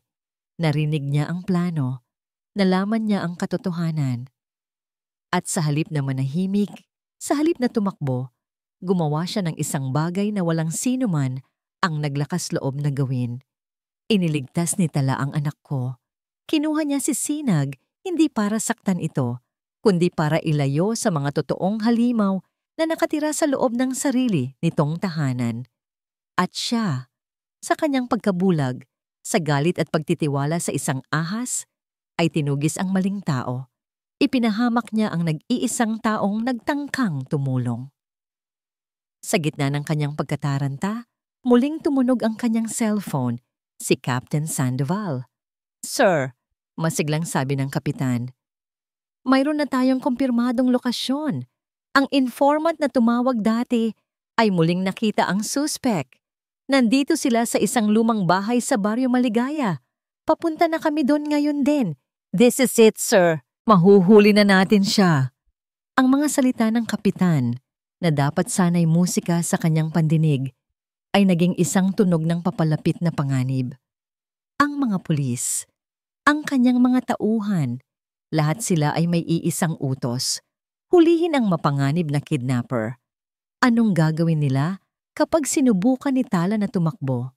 Anong gagawin nila kung sa tingin nila ay nanganganib si Sinag? Isang imahe ng putukan ng baril ang sumagi sa kanyang isipan. Si Sinag naiipit sa gitna. "Hindi!" Sigaw ni Makisig sa telepono. Ang kanyang boses ay basag sa takot. "Kapitan, makinig ka. Huwag kayong gagawa ng kahit anong hakbang." Natahimik ang kapitan sa kabilang linya. "Pero, sir, I cancel the operation. Pull your men back now." Sigaw niya hindi na alintana kung may makarinig sa kanya. "Huwag ninyong lalapitan ang bahay na yan. Nagkamali ako. Nagkamali ako sa lahat." Kinuha niya ang susi ng kanyang kotse at tumakbo palabas ng opisina. Nilagpasan si Dalisay na nakatingin sa kanya ng may pagtataka. Wala na siyang pakialam. "Sir, anong nangyayari?" tanong ni Dalisay. Ngunit si Makisig ay hindi na lumingon. Ang tanging naririnig niya ay ang malakas na kabog ng kanyang puso at ang mga huling salita niya sa telepono. "Papunta na ako dyan." Ang pag-asa ay sinliit na ng sinulid at si Tala ay nakakapit dito ng buong higpit. Ang 2 milyong pisong pabuya ay isang espada na nakabitin sa kanilang mga ulo, nagbabadyang bumagsak anumang oras. Ang bawat anino sa labas ng bintana ay isang posibleng banta. Ang bawat asong tumatahol sa di kalayuan ay isang alarma sa kanyang nagigipit na sistema. Ang kanilang maliit na supply ng pagkain ay paubos na. Para sa kanilang pananghalian, ang natira na lang ay isang piraso ng tinapay na bahagyang matigas na. Hinati niya ito sa 2. Maingat na ibinigay ang mas malaking bahagi kay Sinag, kasama ang huling baso ng malinis na tubig na kanilang naitabi. "Ubusin mo yan, ha?" sabi niya. Pilit nang ngumingiti habang sinusuklayan ng daliri ang buhok ng bata. Para lumaki kang malakas at matalino, kinain ito ng bata ng walang reklamo. Para kay Sinag, na ang buong buhay ay nasanay sa mga pagkaing hindi niya pinipili, ang simpleng tinapay na ibinigay ng may pagmamahal ay isang handaan na. "Ang sarap po, Tita Tala," sabi nito sa pagitan ng mga subo, ang mga matay nagniningning. Ang simpleng papuring iyon ay tila isang tinik na tumusok sa puso ni Tala. Habang nagliligpit siya ng kanilang pinagkainan, sumilip siya sa maliit na siwang sa bakod na yero. Sa kanto ng eskinita, ang kanyang pinakamasamang pangamba ay nagkatotoo. May 2 lalaking nakatayo roon, hindi pamilyar. Nakasuot sila ng itim na jacket sa kabila ng tindi ng sikat ng araw, at ang kanilang mga mata ay hindi mapakali. Tila sinusuri ang bawat bahay na kanilang nakikita. Hindi sila pulis. May ibang aura sa kanila. Isang bagay na mas malamig, mas mapanganib. Mabilis na hinila ni Tala si Sinag palayo sa bintana. Ang puso niya'y dumadagundong na tila gustong kumawala sa kanyang dibdib. "Halika, anak," bulong niya. Pilit pinapanatili ang kalma sa kanyang boses. "Maglalaro tayo ng paborito mong laro. Taguan. Ang bida. Hindi pwedeng magpakita o mag-ingay, okay? Kahit anong mangyari." Tumango ang bata. Ang mga matay puno ng pananabik sa ideya ng isang bagong laro. Itinago niya si Sinag sa ilalim ng isang lumang mesa na may mahabang mantel at sinenyasan itong manahimik. Nagpunta si Tala sa pinakasulok ng bahay sa likod ng isang mabahong aparador kung saan siya halos hindi makikita mula sa labas. Doon, sa wakas, bumigay ang pader na matagal na niyang itinatayo. Umupo siya sa maalikabok na sahig, niyakap ang kanyang mga tuhod, at hinayaang bumagsak ang mga luhang kanina pa niya pinipigilan. Hindi ito isang maingay na pag-iyak. Ito ay tahimik, nanginginig, at puno ng sakit. Umiyak siya para sa kanyang ina, na marahil ay nag-aantay sa wala. Umiyak siya para kay Sinag, isang batang anghel na naipit sa isang gulo na hindi nito kasalanan. At umiyak siya para sa kanyang sarili, para sa kanyang katangahan, sa kanyang kahinaan, sa kanyang kawalan ng pag-asa. Pakiramdam niya, ang lahat ng pader ay papalapit sa kanya. Unti-unting dinudurog ang kanyang kaluluwa. "Tita Tala." Isang maliit na boses ang pumutol sa kanyang pagtangis. Dahan-dahan siyang nag-angat ng tingin. Nakatayo sa harap niya si Sinag. Ang mukha ay puno ng pag-aalala. Nakalimutan na ng bata ang kanilang laro nang makita ang kanyang labis na kalungkutan. "Tita Tala, bakit po kayo umiiyak?" tanong nito. Lumapit at umupo sa tabi niya sa sahig. "Wala ito, Sinag," sabi ni Tala. Mabilis na pinupunasan ang kanyang mga luha gamit ang likod ng kanyang palad. Napuwing lang si tita. Ang dami kasing alikabok dito. Ngunit hindi naniwala ang bata. Nakita nito ang totoo. Ang maliliit nitong mga daliri ay humawak sa kanyang pisngi. Sinusubukang punasan ang mga luhang patuloy na dumadaloy. Ang kilos na yon, na puno ng inosenteng pagmamalasakit, ang lalong nagpadurog sa puso ni Tala. "Huwag na po kayong umiyak," sabi ni Sinag sa malambing na boses. "Nandito naman po ako eh." Pagkatapos ay ginawa nito ang isang bagay na hindi inaasahan ni Tala. Yumakap ito ng mahigpit sa kanyang leeg. Ang maliliit na braso nito ay kumapit sa kanya na parang isang koala na ayaw bumitaw sa kanyang ina. Ibinagsak nito ang ulo sa kanyang balikat at naramdaman ni Tala ang init ng hininga nito. Sa yakap na yon, lahat ng takot ni Tala, lahat ng kanyang pagod ay tila pansamantalang naglaho. Napalitan ito ng isang damdaming mas malakas pa, isang matinding pangangailangang protektahan ang batang ito, anuman ang mangyari. At sa katahimikan ng kanilang tagpuan, isang salita ang ibinulong ng bata. Isang salitang nagpabago sa lahat. "Ayaw ko pong umiiyak ang nanay ko." Natigilan si Tala. Ang kanyang paghinga ay huminto. Ang kanyang buong mundo ay huminto. Inulit niya ang salita sa kanyang isipan. Nanay. Mommy. Hindi tita. Hindi Tala. Nanay. Ang salitang yon ay hindi isang bala, kundi isang himala. Isang salitang bumura sa lahat ng takot, sa lahat ng pagod, sa lahat ng pagsisisi. Dahil sa sandaling iyon, naunawaan niya. Ang ginagawa niya ay hindi na lang para itama ang isang pagkakamali o para iligtas ang isang estranghero. Ginagawa niya ito para sa batang yumayakap sa kanya ngayon, ang batang tumawag sa kanya na ina. Niyakap niya si Sinag pabalik. Ang kanyang mga bisig ay naging isang kalasag. Ang kanyang determinasyon ay muling nag-alab, mas mainit at mas matibay kaysa dati. Hindi na mahalaga kung ano ang mangyari sa kanya. Ang mahalaga ay ang batang ito. Hahanap siya ng paraan, lalaban siya. Ngunit huli na ang lahat para sa isang bagong plano. Plag! Isang malakas at nakayayanig na tunog ang bumasag sa kanilang sandali. Ang manipis na pinto na gawa sa kahoy ay biglang lumipad papasok, nawasak mula sa pagkakasusi nito. Sa liwanag mula sa labas, dalawang malalaking anino ang lumitaw. Dalawang lalaki, ang mga mukha'y walang emosyon, ang mga matay malamig na tila yelo. Sila ang mga lalaking nakita niya sa kanto kanina. Ang mga kamay nila'y walang laman, ngunit ang kanilang presensya ay mas nakakatakot kaysa sa anumang armas. Sila ay mga lobo na sa wakas ay natagpuan na ang kanilang biktima. At sina Tala at Sinag, magkayakap sa isang sulok, ay wala nang matatakbuhan. Ang salitang nanay ay isa palang mainit na yakap sa puso ni Tala nang ang pinto ay sumabog papasok.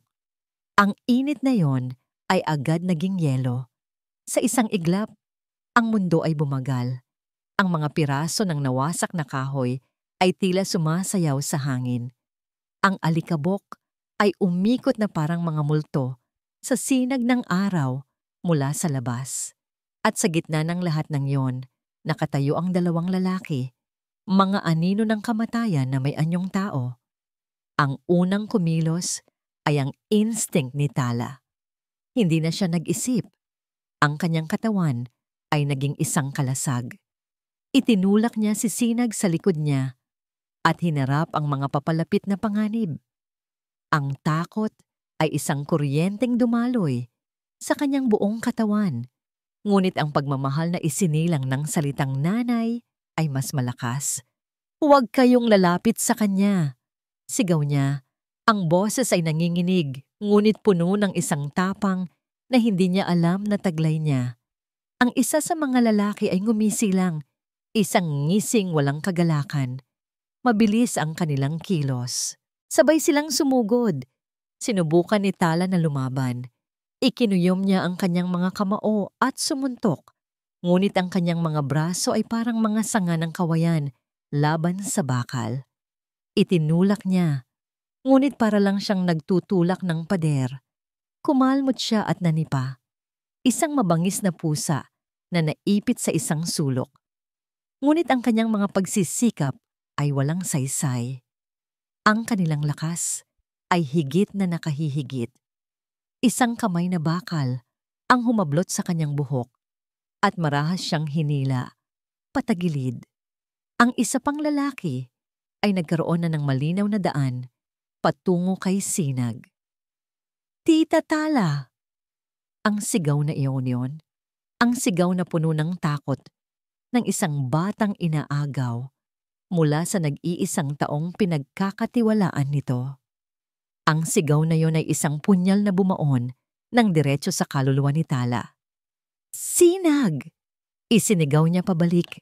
Nagpupumiglas ng buong lakas, ngunit ang pagkakahawak sa kanya ay hindi natitinag. Ang kanyang mga mata ay nakatanaw sa isang eksenang tila kuha sa isang masamang panaginip. Ang pangalawang lalaki ay walang kahirap-hirap na binuhat si Sinag. Ang bata ay nagpupumiglas, naninipa, at sumisigaw. Ang maliliit nitong mga kamao ay walang epektong tumatama sa likod ng malaking lalaki. "Bitawan ninyo siya! Mga demonyo kayo! Bitawan ninyo ang bata!" Walang tigil na sigaw ni Tala. Ang kanyang lalamunan ay parang sinusugatan. Ang lalaking may hawak sa kanya ay tila nainis na. Sa isang malakas na tulak, ibinalibag siya nito sa sahig. Tumama ang kanyang ulo sa matigas na lupa at isang matalim na sakit ang kumalat sa kanyang bumbunan.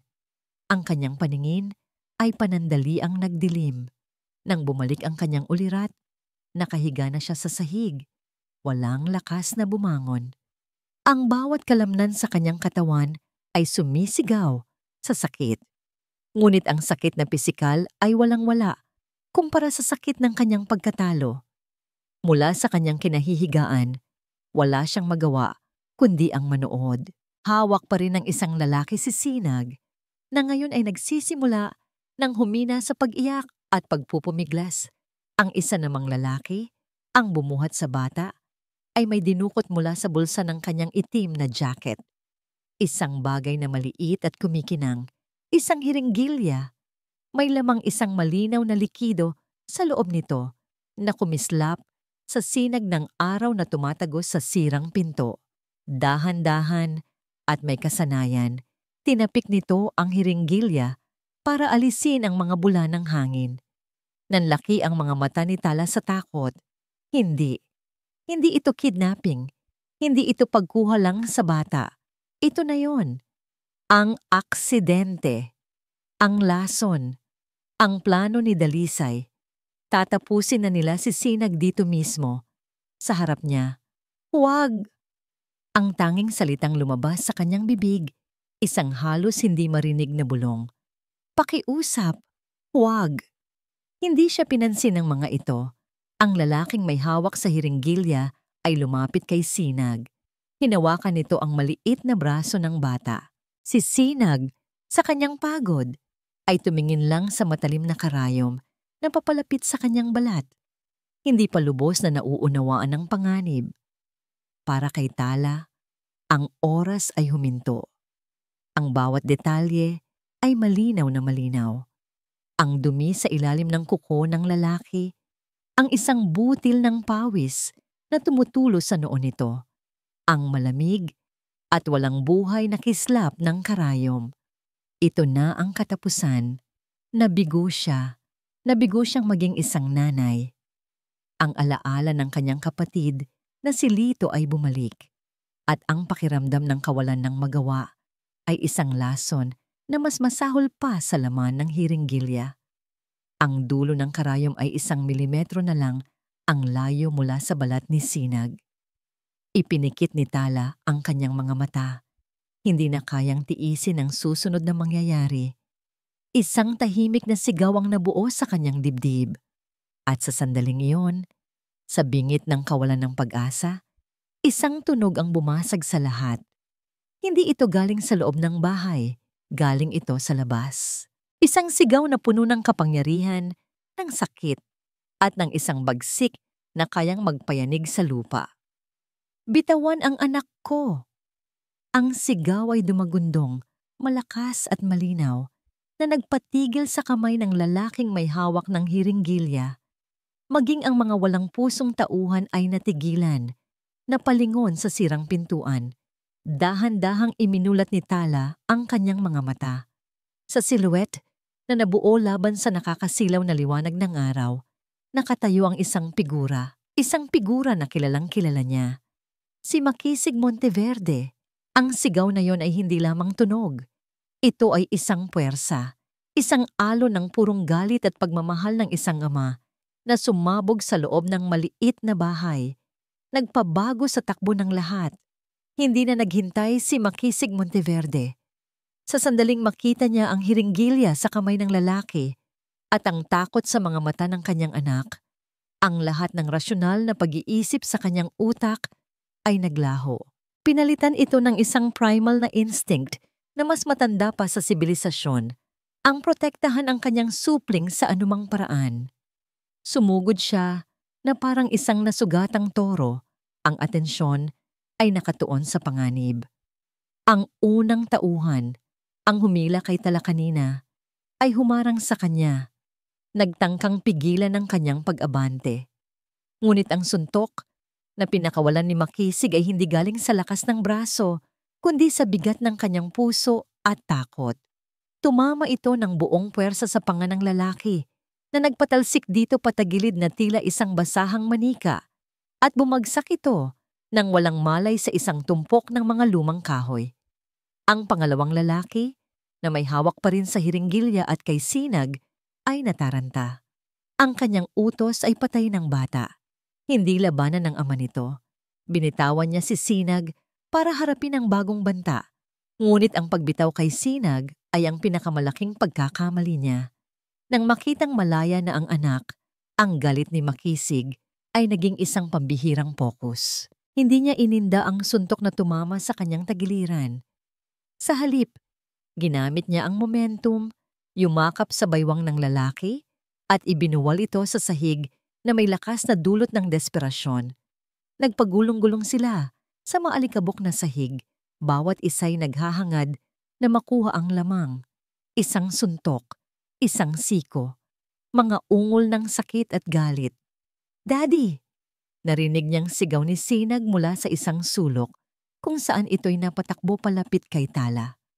Ang boses na yon ang nagbigay sa kanya ng huling patak ng lakas.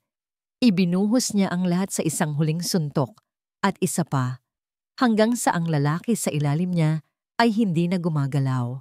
Hingal na hingal at nanginginig, tumayo si Makisig. Ang kanyang mamahaling suit ay punit at puno ng dumi. Ang kanyang labi ay may dugo at ang kanyang buhok ay magulo. Ngunit wala siyang pakialam. Ang kanyang mga mata ay naghahanap lamang ng isang bagay. Tawag niya. Ang kanyang boses ay basag.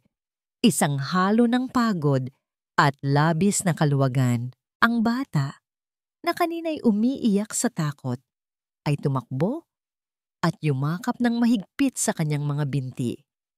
"Daddy! Daddy! Nandito ka na!" Binuhat ni Makisig ang kanyang anak. Niyakap niya ito nang napakahigpit na tila gusto niyang muling ipasok ito sa kanyang katawan para hindi na muling mapahamak. Hinalikan niya ang buhok nito, ang noo, ang mga pisngi. "Nandito na si Daddy, anak. Ligtas ka na! Ligtas ka na!" Sa gitna ng emosyonal na tagpong iyon, isang bagong boses ang narinig mula sa sirang pintuan. Isang boses na pamilyar, ngunit ngayon ay tunog ng isang kasinungalingan. "Kuya, anong nangyayari dito?" Pumasok si Dalisay na tumatakbo. Ang kanyang mukha ay isang perpektong obra maestra ng pagkagulat at pag-aalala.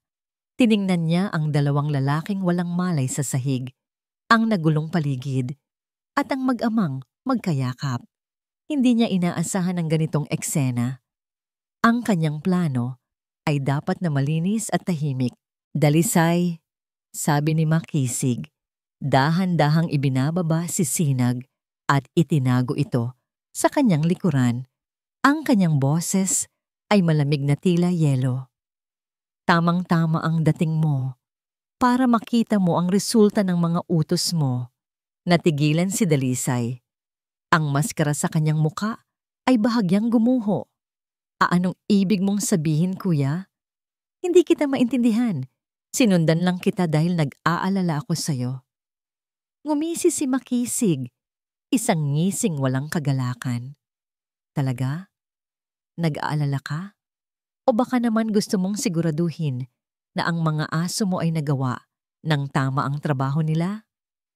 Ang pagkalito sa mukha ni Dalisay ay napalitan ng pag-iingat. Nakita niya ang paraan ng pagtingin sa kanya ng kanyang kapatid. Alam na niya. Bakit, Dalisay? Tanong ni Makisig. Ang bawat salita ay mabigat sa sakit ng pagtataktil. Ang pamangkin mo, ang sarili mong kadugo. Bakit? Sa halip na sumagot, tumawa si Dalisay. Hindi ito isang masayang tawa. Ito ay tunog ng isang taong nabaliw na, ng isang taong wala nang pakialam kung mahuli man siya. Bakit? Tinatanong mo ako kung bakit? Sigaw niya. Ang kanyang boses ay puno ng galit at inggit na naipon sa loob ng maraming taon. Dahil pagod na akong maging anino mo, Makisig. Pagod na akong maging ang kapatid ni Makisig Monteverde. Lahat. Sa'yo. Ang negosyo, ang respeto ni Papa, ang pangalan ng pamilya. Ano ang natira sa akin? Wala. Hinawakan niya ang kanyang dibdib. Kahit ang babaeng mahal ko, inagaw mo pa. Dapat sa akin siya. Dapat ako ang minahal niya. Si Marikit? Naguguluhang tanong ni Makisig. Muling tumawa si Dalisay ng mas malakas. Si Marikit? Isa lang siyang kasangkapan. Ang asawa mo, Makisig. Ang pinakamamahal mong asawa. Siya ang tinutukoy ko. Ngunit pinili ka niya. At ngayon, pati ang anak mo, siya pa rin ang magmamana ng lahat. Hindi na ako papayag. Habang nagsasalita siya, unti-unting lumalabas ang kanyang totoong kulay. Ang mabait na kapatid ay naglaho at ang naiwan ay isang halimaw na puno ng inggit. Ikinumpas niya ang kanyang kamay sa paligid. Kaya gumawa ako ng paraan. Ang anak ko, ang sarili kong dugo, ang nararapat na magmana ng lahat ng ito. Hindi ang isang batang palaging magpapaalala sa akin ng lahat ng bagay na wala ako. Si Tala, na tahimik na nakikinig mula sa isang sulok, ay napasinghap. Ang lalim ng kasamaan ni Dalisay ay higit pa sa kanyang inaakala. Si Makisig ay umiling, hindi makapaniwala sa kanyang naririnig. Ang kanyang kapatid ay hindi lang isang sakim na tao. Ito ay isang demonyo. Tapos ka na. Malamig na tanong ni Makisig. Ang tawa ni Dalisay ay huminto. Hindi pa. Ngayong alam mo na. Sa tingin mo ba ay hahayaan kitang mabuhay? Ngunit bago pa man siya makakilos, sa gitna ng kanyang kahibangan, isang maliit na detalye ang nagbigay sa kanya ng huling alas. Tumingin siya kay Makisig ng may panunukso. Sa bagay, sabi niya ng may ngiting mapang-asar. Karapat-dapat lang sa inyo ang lahat ng ito, tulad ng nararapat sa asawa mo noon. Natigilan si Makisig. Ang kanyang buong mundo ay huminto. Anong sinabi mo? Ang mga huling salita ni Dalisay ay hindi isang bala. Ito ay isang bomba atomika na sumabog sa gitna ng alaala ni Makisig. Winawasak ang pundasyon ng lahat ng kanyang pinaniniwalaan. Anong sinabi mo? Ulit ni Makisig. Ang kanyang boses ay isang halos hindi marinig na bulong. Ang ingay ng mundo ay naglaho. Ang tanging naririnig niya ay ang mabilis at masakit na pagtibok ng sarili niyang puso. Ngumisi si Dalisay. Isang ngisi ng isang demonyong sa wakas ay naipakita na ang tunay nitong mukha. Bingi ka ba, kuya? Sabi ko, ang asawa mo, ang perpekto mong asawa. Masyado siyang mabuti para sa mundong ito, hindi ba? Isang kalunos-lunos na aksidente. Inilagay niya ang diin sa huling salita. Ginagawa itong isang insulto. Sa isipan ni Makisig, isang eksena mula 5 taon na ang nakalipas ang biglang bumalik ng may kalinawang nakakasakit. Ang tunog ng dumudulas na gulong sa basang kalsada. Ang amoy ng nasusunog na goma at metal. Ang malamig na boses ng doktor sa ospital. "We did everything we can, Mr. Monteverde," ang ulat ng investigador. Malakas po ang ulan. Madulas ang kalsada. Mukhang nag-fail po ang preno. Noon, tinanggap niya ang lahat ng iyon bilang isang malagim na laro ng tadhana. Ngayon, ang mga alaala ay may kasama ng bagong detalye. Ang mukha ni Dalisay sa burol, umiiyak ng mas malakas pa kaysa sa kanya. Ang mga kamay nito sa kanyang balikat nagsasabing, "Nandito lang ako para sa'yo, kuya. Lahat ay isang pag-arte." Ang preno, bulong ni Makisig. Ang kanyang mga mata ay nanlalaki sa isang katotohanang napakasakit tanggapin. "Aksidente?" Muling tumawa si Dalisay. "Ako ang aksidente, Makisig. Ako ang nagluwag ng brake line niya bago siya umalis ng bahay. Dapat ay ako ang kasama niya sa biyaheng iyon, ngunit mas pinili kanyang tawagan.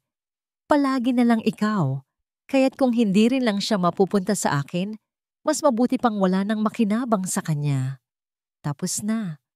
Ang huling piraso ng katinuan sa mundo ni Makisig ay gumuho. Ang sakit na naramdaman niya sa loob ng 5 taon, ang kalungkutan, ang pangungulila, ay biglang nag-transform. Naging isang nag-aalab na puot na hindi pa niya naramdaman kailanman. Hindi ito ang galit ng isang amang ninakawan ng anak. Ito ay ang galit ng isang kaluluwang ninakawan ng kalahati nito. "Hayop ka!" Ang ungol na lumabas sa lalamunan ni Makisig. Isang tunog na hindi na pangtao. At sumugod siya, hindi na para makipag-away, para pumatay. Ngunit bago pa man siya makalapit sa kanyang kapatid, ang hangin ay napuno ng tunog ng mga sirena. Mabilis at papalapit. Maya-maya pa ang sirang pintuan ay napuno ng mga pulis na naka-uniforme, armado ng matataas na kalibre ng baril. "Huwag kikilos, pulis!" Ang sigaw ng awtoridad ang pumutol sa lahat. Bago pa man umalis ng mansyon si Makisig kanina, sa gitna ng kanyang pagkataranta, nakagawa siya ng isang huling matinong desisyon. Ang tawagan si Captain Sandoval at sabihin ang lahat na utusan itong sumunod ng walang ingay. Mula sa kinauupuan niya sa sahig, nakita ni Tala ang lahat. Ang kaguluhan ay naging isang organisadong operasyon. Mabilis na pinusasan ng mga pulis ang 2 tauhan ni Dalisay na nagsisimula ng magkamalay. At si Dalisay, ang kanyang tapang, ay biglang naglaho. Sinubukan niyang tumakbo palabas sa likod, ngunit huli na ang lahat. 2 pulis ang humuli sa kanya. Habang pinupusasan, ang kanyang kabaliwan ay muling bumalik. "Hindi niyo ako pwedeng ikulong. Ako ang totoong Monteverde. Akin ang lahat ng ito." Sigaw niya nagpupumiglas na parang isang mailap na hayop. "Makisig, hindi pa tayo tapos. Babalikan kita. Babalikan ko kayong lahat." Ang kanyang mga sigaw ay unti-unting humina habang kinaladkad siya palabas. Hanggang saang natira na lang sa loob ng bahay ay ang alikabok, ang katahimikan, at ang 4 na taong winasak ng kanyang kasamaan. Nang mawala na ang mga pulis, ang adrenaline sa katawan ni Makisig ay biglang nawala. Napaluhod siya, ang kanyang mga balikat ay nanginginig. Ang lakas na ginamit niya para iligtas ang kanyang anak ay iniwan siyang isang basag na lalaki. Doon, sa gitna ng katahimikan, isang maliit na figura ang kumilos, si Sinag. Dahan-dahan siyang lumayo mula kay Tala at lumapit sa kanyang ama. Niyakap niya ang leeg ni Makisig. Pagkatapos, lumingon siya at tiningnan si Tala. Iniabot niya ang kanyang isa pang kamay, isang paanyaya. Nag-aalangan man, gumapang si Tala palapit. Kinuha ni Sinag ang kamay niya at inilagay ito sa likod ng kanyang ama. Hinihila siya palapit hanggang sa ang kanilang tatlo ay magkayakap sa sahig. Isang wasak, ngunit buong pamilya na nabuo sa gitna ng trahedya. Matapos ang ilang sandali, humiwalay si Makisig. Tumingin siya kay Tala at sa unang pagkakataon, nakita nito ang totoong Makisig Monteverde. Hindi ang bilyonaryong amo, kundi isang lalaking nasasaktan, isang lalaking nagpapasalamat. Ang kanyang mga mata, na dati malamig at mapanghusga, ay puno ngayon ng isang emosyong hindi pa niya nakita rito. Pagsisisi. Salamat, sabi niya. Ang kanyang boses ay paos. Salamat sa pagligtas sa anak ko. Huminto siya sandali, lumunok, na tila nahihirapang sabihin ang susunod na mga salita. At patawad. Isang simpleng tango lang ang naisagot ni Tala. Ang kanyang sariling mga luha ay nagsimula ng bumagsak, mga luha ng pagod, ng takot, at ngayon ng matinding kaluwagan. Makalipas ang ilang araw, sa isang malinis at puting silid sa ospital, ang mahinang tunog ng heart monitor ang tanging maririnig. Nakaupo si Tala sa tabi ng kama ng kanyang ina na mahimbing na natutulog. Ang operasyon ay naging matagumpay. He's a fighter, sabi ng doktor na pumasok sa silid. Nakangiti. Magaling ang naging responde niya sa operasyon. Sa loob ng ilang linggo, makakawin na rin siya. Salamat po, Dok. Salamat po ng marami, sabi ni Tala. Ang kanyang puso ay puno ng pasasalamat. Hindi ko po alam kung paano ako makakabayad sa lahat ng ito. Huwag mo nang alalahanin yon, sabi ng doktor. Ang lahat ng gastusin mula sa operasyon hanggang sa mga gamot ay bayad na. Isang anonymous donor ang sumagot sa lahat. Natigilan si Tala. Anonymous donor? Tumingin siya sa labas ng pintuan ng silid. Nakatayo roon sa pasilyo, nakasandal sa pader, si Makisig Monteverde. Nagtama ang kanilang mga mata. Hindi nagsalita si Makisig. Ngunit sa isang tahimik at marahang pagtango, sinabi na niya ang lahat. Ang mga sumunod na linggo ay tila isang panaginip kumpara sa bangungot na kanilang pinagdaanan. Ang katahimikan ng silid sa ospital ay isang malamyos na musika sa pandinig ni Tala. Isang malaking kaibahan sa nakabibinging takot na dati niyang nararamdaman. Bawat araw, nakikita niyang unti-unting bumabalik ang kulay sa mukha ng kanyang ina. At bawat araw, ang bigat sa kanyang dibdib ay paunti-unting nababawasan. At bawat araw, naroon si Makisig. Hindi na siya ang bilyonaryong amo. Sa halip, isa siyang ordinaryong bisita na dumarating ng walang anunsyo, na may dalang mga prutas o isang bagong libro. Sa simula, ang kanilang mga pag-uusap ay maikli at puno ng ilang. Ngunit unti-unti, ang mga pader na kanilang itinayo sa paligid ng kanilang mga sarili ay nagsimulang gumuho. Isang hapon, naabutan ni Tala si Makisig na nakaupo sa tabi ng kama ng kanyang ina. Sinusubukang balatan ang isang mansanas gamit ang isang maliit na kutsilyo. Ang kanyang mga kamay, nasanay sa pagpirma ng mga kontrata at paghawak sa manibela ng mga mamahaling kotse, ay halatang hirap at hindi sanay sa gawaing bahay. Baka masugatan pa po kayo niyan, sir, mahinang sabi ni Tala, hindi napigilang mapangiti. Nag-angat ng tingin si Makisig. Isang bahagyang pamumula ang lumitaw sa kanyang mga pisngi. Gusto ko lang sanang, akin na po, sabi ni Tala, at kinuha ang mansanas at kutsilyo mula sa kanya. Sa ilang mabilis at sanay na galaw, nabalatan niya ang mansanas ng perpekto. Ang balat ay hindi napuputol. Naupo si Makisig at pinanood siya. Sa katahimikan, isang bagong uri ng pagkakaintindihan ang nabuo sa pagitan nila. "Nabisita mo na ba si Sinag?" tanong ni Tala, para basagin ang katahimikan. "Oo, araw-araw," sagot ni Makisig. Isang malungkot na ngiti ang sumilay sa kanyang mga labi. Kailangan niya ng therapy. May trauma siyang nakuha, pero ang palagi niyang hinahanap ay ikaw. Lagi niyang tinatanong kung kailan daw siya pwedeng dalawin ni Mami Tala. Ang titulong iyon ay nagdulot ng init sa puso ni Tala. Kamusta na po siya? "He's a survivor, katulad mo," sabi ni Makisig. Ang kanyang tingin ay malalim. "Tala, gusto ko sanang humingi ulit ng tawad. Sa lahat ng inisip ko, tungkol sa'yo, sa lahat ng ginawa ko." Umiling si Tala. "Naiintindihan ko po.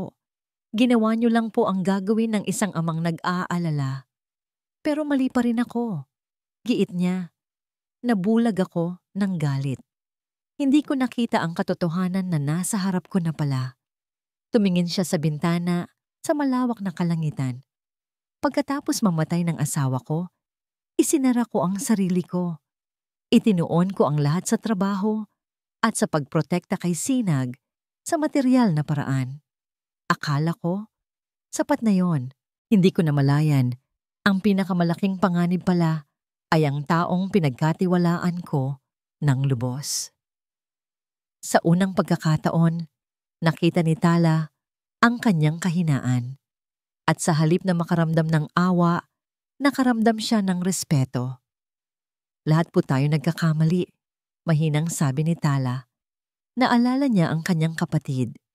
May mga pagkakataong sa sobrang kagustuhan nating protektahan ang mga mahal natin, hindi natin namamalayan na may mga bagay na tayong hindi nakikita.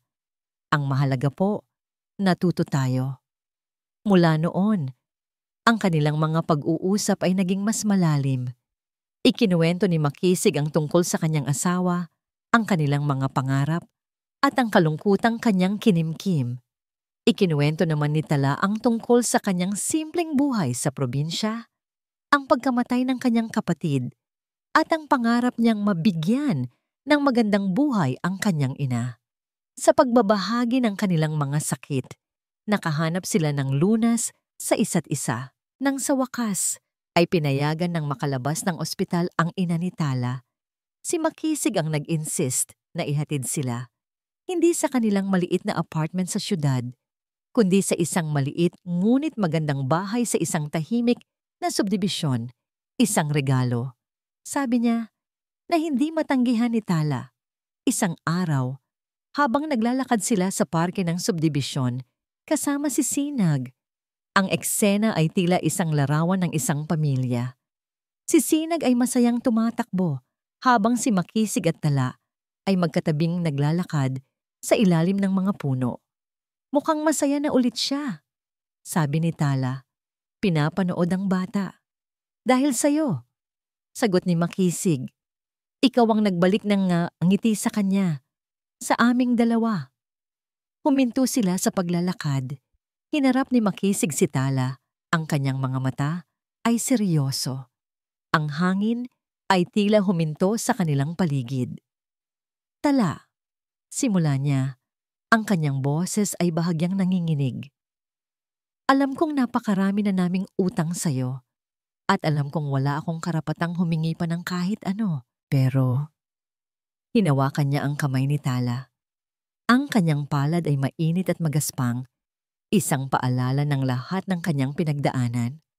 "Huwag na kayong umalis," sabi niya. Ang kanyang boses ay halos isang bulong. "Huwag mo na kaming iwan. Dito na kayo. Sa amin ni Sinag." Hindi ito isang utos mula sa isang amo. Hindi ito isang alok dahil sa utang na loob. Ito ay isang pakiusap. Isang pakiusap mula sa isang lalaking natutong magbukas muli ng kanyang puso. Sa isang babaeng nagturo sa kanya kung ano ang tunay na kahulugan ng tapang at pagmamahal. Tumingin si Tala sa kanilang mga kamay na magkahawak. Pagkatapos ay kay Sinag na tumatawag sa kanya. At sa wakas, sa mga mata ni Makisig na puno ng pag-asa. At sa unang pagkakataon, sa loob ng mahabang panahon, ang kanyang nangiti ay totoo. Walang bahid ng takot o kalungkutan, 1 taon. Sa loob ng 365 araw, maraming pwedeng magbago. Ang mga sugat ay maaaring maghilom. Ang tiwala ay maaaring muling buuin. At ang mga punlang itinanim sa gitna ng unos ay maaaring mamulaklak. Ang Hacienda Esmeralda, na dating isang palasyo ng kalungkutan at mapanganib na mga lihim, ay isa na ngayong tahanan. Ang dating nakabibinging katahimikan ay napalitan na ng mga halakhak. Ang mga madidilim na pasilyo ay puno na ngayon ng liwanag. Sa hardin, kung saan dati nagtatago ang takot, isang maliit at masayang pagdiriwang ang nagaganap. Kaarawan ni Sinag. 6 na taong gulang na siya. Ngunit ang mga bisita ay hindi ang mga mayayamang kasosyo sa negosyo ni Makisig. Ang mga naroroon ay ang mga kalaro ni Sinag mula sa kanilang bagong komunidad. At sa isang mesang nakalaan para sa pamilya, nakaupo ang ina ni Tala na ngayon ay malakas na at masigla, masayang nakikipagkwentuhan. "Mami Tala, akyat po tayo sa slide." Sigaw ni Sinag, hila-hila ang kamay ni Tala. "Dahan-dahan lang anak," natatawang sabi ni Tala at sumunod sa bata. Ang salitang mami ay natural nang lumalabas sa bibig ng bata. At para kay Tala, ito pa rin ang pinakamagandang musika sa buong mundo. Mula sa di kalayuan, pinapanood sila ni Makisig. Ang kanyang puso ay puno ng isang uri ng kaligayahan na hindi niya akalaing mararamdaman niya muli. Ang bawat tawa ni Sinag, bawat ngiti ni Tala, ay isang lunas sa mga sugat ng kanyang nakaraan. Ang hustisya ay naibigay na. Si Dalisay at ang mga kasabwat nito ay nahatulan na ng habambuhay na pagkabilanggo. Ngunit alam ni Makisig na ang tunay na paghilom ay hindi nagmumula sa paghihiganti, kundi sa pagpapatawad at pagbuo ng isang bagong simula. Nang makahanap ng pagkakataon, nilapitan niya si Tala na nakaupo sa isang bench malapit sa swimming pool, ang parehong lugar kung saan mahigit 1 taon na ang nakalipas. Narinig ni Tala ang isang plano ng pagpatay. Ngayon, ang lugar na yon ay magiging saksi sa isang bagong pangako. "Pagod ka na?" tanong ni Makisig, umupo sa tabi niya. "Isang masayang pagod," sagot ni Tala, ang kanyang mga matay nagniningning. Ang saya-saya ni Sinag. "Masaya siya dahil nandito ka," sabi ni Makisig. "Masaya kaming lahat dahil nandito ka." Hinawakan niya ang kamay ni Tala. "Naaalala mo ba ang lugar na ito?" Tumango si Tala. Isang bahagyang anino ng nakaraan ang dumaan sa kanyang mga mata. "Paano ko po makakalimutan?" "Gusto kong palitan ang alaalang iyon," sabi ni Makisig. Ang kanyang boses ay seryoso. Dahan-dahan, lumuhod siya sa harap niya. Mula sa kanyang bulsa, kinuha niya ang isang maliit na kahon na pilus. Binuksan niya ito at sa loob, isang simpleng singsing na may isang kumikinang na diamante ang lumitaw. Napasinghap si Tala. Ang kanyang mga kamay ay napunta sa kanyang bibig. Ang lahat ng tao sa paligid ay tila naglaho. "Tala Reyes," simula ni Makisig. Ang kanyang mga mata ay nakatitig sa kanya, puno ng pagmamahal at katapatan.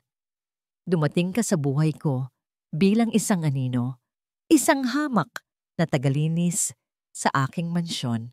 Ngunit nilinis mo hindi lang ang aking bahay, kundi pati na rin ang aking puso. Ipinakita mo sa akin kung ano ang tunay na tapang. Tinuruan mo ako kung paano muling magtiwala. At iniligtas mo hindi lang ang anak ko, kundi pati na rin ang aking kaluluwa." Isang luha ang pumatak mula sa mata ni Tala. Ngunit sa pagkakataong ito ay luha ng purong kaligayahan. "Hindi ko maibabalik ang mga nawala sa atin.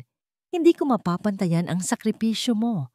Ang tanging maiaalok ko sa iyo ay ang aking bukas, ang aming bukas. Gusto kong maging asawa mo, Tala.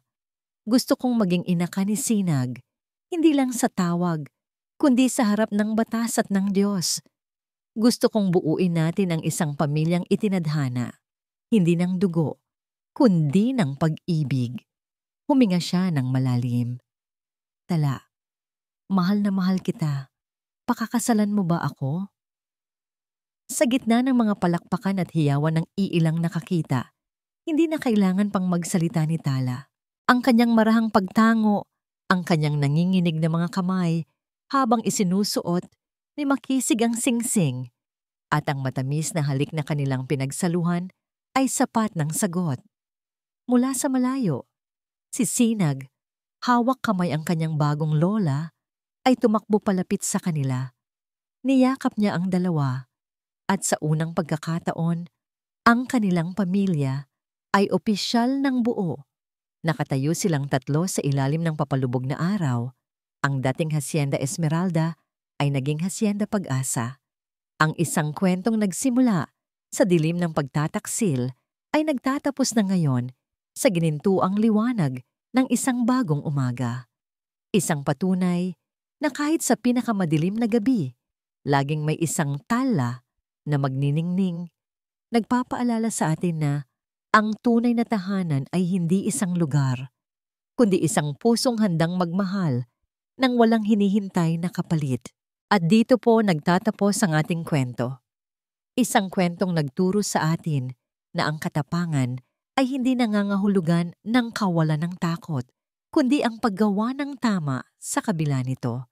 At ang tunay na pamilya ay hindi laging nasusukat sa dugo, kundi sa lalim ng pagmamahal at sa mga sakripisyong handa nating ibigay para sa isa't isa. Maraming salamat po sa inyong walang sawang pagsubaybay at pakikinig. Naway may aral at inspirasyon kayong napulot sa kwento ni Natala at makisig. Kung mayroon kayong mga saloobin o komento, huwag po kayong mag-atubiling i-type sa comment section sa ibaba. Anong uri naman ng kwento ang gusto ninyong marinig sa susunod? Hindi dito nagtatapos ang ating paglalakbay. Marami pa pong kwentong kasing ganda at mas puno ng aral dito sa aming channel. Kung nagustuhan nyo ang kwentong ito, i-like, i-share sa pamilya at mga kaibigan, at mag-subscribe na rin para lagi kayong updated sa mga susunod pa naming kwento. I-click nyo ang notification bell para kayo ang unang makarinig kapag may bago kaming upload. Pagpalain po kayo ng Panginoon, kayo at ang inyong buong pamilya. Hanggang sa muli!